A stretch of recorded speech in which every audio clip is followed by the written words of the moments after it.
Welcome back to Dubai. Thank you very much. I'm here with Scott Mills, Radio 1 DJ. Hi. It's nice to see you again. Good to see you. I've had a little bit of maybe too much sun today, but that's because the first time I come to Dubai, I'm like, yeah, it's not actually that hot. I'll lie out on it for a while, and then my cheeks are quite rosy now. But I will sort that tomorrow by not going in it at all. You look like a local guy now. Yeah. Did you get to try any of the activities in Dubai? Yes. Well, I've been coming here for about 10 years now, so I think I've done well. Obviously, because it's Dubai, things change all the time, and there are different things to do, which is part of the reason I love it.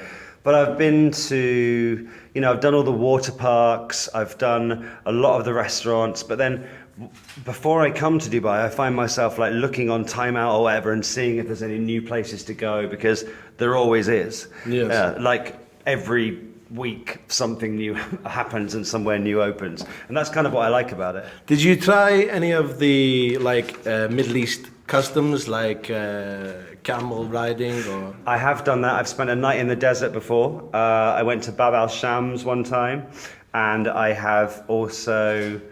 I'm a big fan of the Arabic food.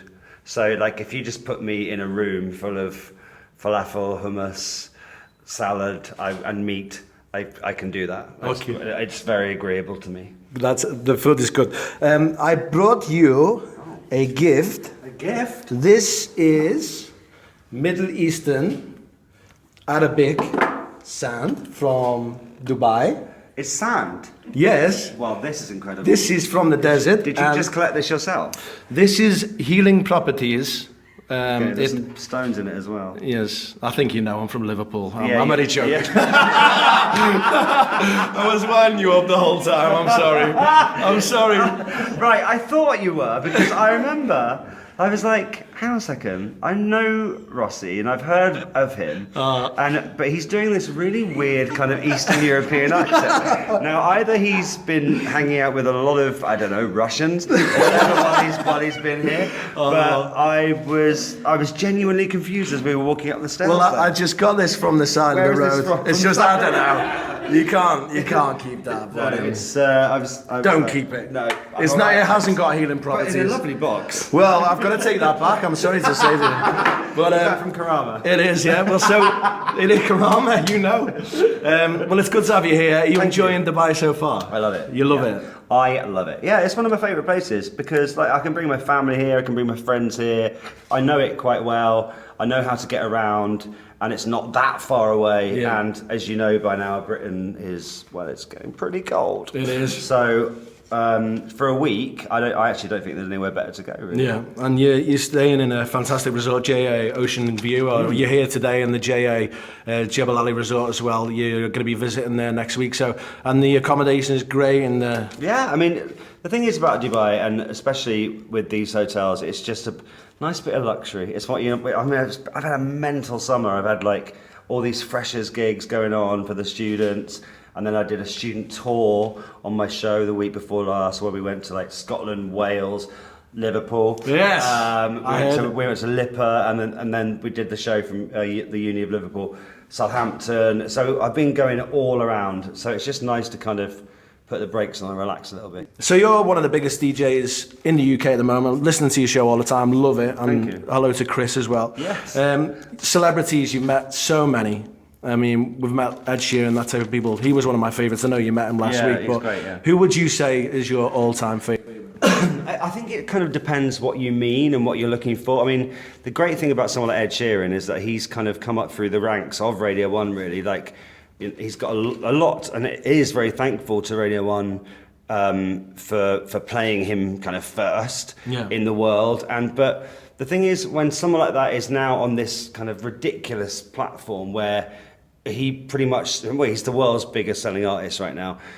The fact that he still comes and will be on your show for 3 hours, which he was last week, just because he was happy to hang out, just says a lot. That he's, he is quite thankful. I mean, there's a lot of people that are hugely famous that will still make time for my show and for Radio 1. One Direction is another thing, which is just like the whole machine around them is ridiculous. Yeah. But when you actually get those four in a room or one at a time in the room, they're just the same, you know. Yeah. And that's what I quite like about pop stars. Generally now are very thankful for what they have and where they've come from, and they don't generally forget it, and are mostly polite. You know, you only get a few nightmares every now and again, and to be honest, they're never the British ones. Well, I'm not going to say. I read an article about you saying there's a few people that are British that you've hang been your on. nightmare interviews. Steve Coogan. Oh yeah, but that's because he's not a pop star. Yes. He was a difficult, that was probably my most difficult interview. Really? I read the article about that, and he was halfway. He was in quite a bad mood anyway, and I was interviewing about his new show, which was with Rob Brydon at the time. I'm saying it was probably about 3 years ago. The Trip, yeah. The Trip, that's it. And I was kind of trying to make it, you know, because the thing is, that show was kind of a highbrow show, and a show that might not really appeal to all of Radio 1's very young audience. So I was kind of trying to have a laugh and a joke with him, not having it at all. As a comedian. Yeah, and to the point where he said to me at the end, and it was a pre-recorded interview, he was like, I don't want that to go out. And it was awful. And Becky, who was on my show at the time with me, actually cried. It was like, we'd never had that before, where it's just like, do you really think it went that badly? We can't play it? We can't edit it and salvage it some way? I don't know what was wrong with him, but that was not my favourite. Sometimes you just have to say, like, I'm not going to air it, and just, you know, and talk about I something. wanted to make because he was quite rude with it as well, and I just thought I kind of want to make a point of this, because you just don't experience that very much, you know. It was quite a shock to me. On a lighter note, not only obviously, you know, the radio and the TV, but you also do voiceovers or voiceover work. Yes. You know, I've tried to do the voiceover work a few times, and it's never gone well for me. I think it's the Scouse accent, Scott, to be honest. Do you think? Well, just put on the Eastern European one you did before. Well, I tried. Yeah, character stuff. But I was wondering if you could give me a few tips, you know, because you've got a dulcet tone. I think you have to be prepared to. I had to do this ridiculous thing the other day where they were like, "Oh, they want you for this like new camera advert." And they were like, "But can you make your voice really mellow?" I was like, "Okay," because there's different styles, you know. Like if you're doing a pop album, you have to do that, and shout basically. Yeah. But then they were like, "Can you do the demo on your phone?" So I'm sat at home on my own, like we're doing now, and I'm going, "You should really buy these cameras." And it was just like, that's not how I speak.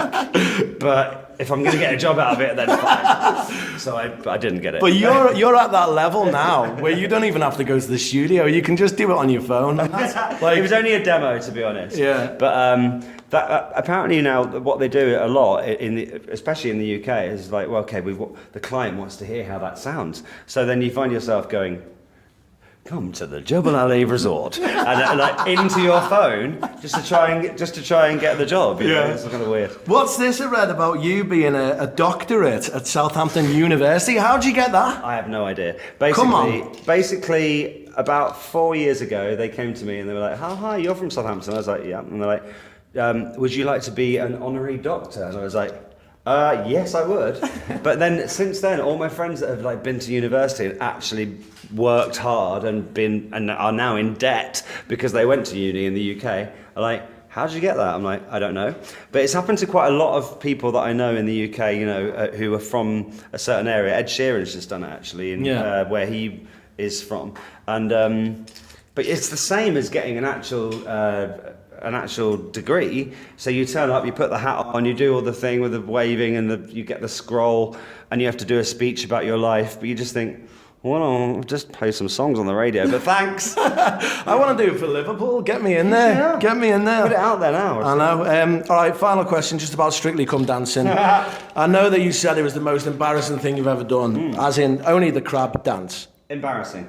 But here's the thing. So even though some of it I was like, "Oh, I'm not sure this is a good idea," it was the best thing I've ever done. Yeah. In terms of putting yourself out there, putting yourself out of your comfort zone, and just giving it a go. I knew in my heart of hearts I would never be any good at it. Yeah. But I just thought, I want to do something this year that properly scares me. Yeah. And nothing is scarier than when you hear them call your name, and then you've got, so they go, and next it's Scott Mills and his dance partner Joanne Clifton. You have to do that wave to the camera. I'm really fine with this. I'm about to do a cha-cha-cha on TV. I'm fine. And then they play like a 90-second VT, and that's when you have to go on the floor and get ready. It's not even fear, it's beyond fear. I remember feeling like, you know when you got really bad flu and you feel like hot, cold, hot, cold, hot, cold, and then I remember seeing like it was just the most, like that feeling before you go on and during is awful, and you're so relieved when it's over, if you're not any good at it, which I wasn't, that you're just like, oh, I'm so pleased that's over for another week. And even when the judges are talking to you, you're so pleased that it's over. You're like, okay, and they're like, we're going to give you a 2, and it's like, I don't care, I finished it. Did you come 11th, was it, or something? I managed to last. I had no idea how, but I managed to last until Halloween. So I did 6 weeks. That's great. I had no idea. I mean, what my dance partner was very good at was giving me like silly characters. So like on Halloween, I was Uncle Fester. We did like a really ridiculous 80s thing where we did Total Eclipse of the Heart. Like she gave, because to cover up the dodgy footwork, she gave me quite a lot of different characters, like the crab, which is at the time I was like, really? But actually, people did talk about it, and I got through to the next week. So, and I think in the absence of any danceability, you need to have characters like that because people go, oh, that's funny, I'll vote for it. Yeah, I've seen your partner in crime, Chris Stark, doing the videos around the office and stuff like that. Yeah. But it takes a lot of bottle, a lot of guts to be able to do that. But you've done stand-up as well, like a one-man show as well. How did that go? Because that's my worst nightmare. And Strictly was worse than that. Was it? Yeah. In terms of that 11 million people are going to be watching you potentially really mess up this dance.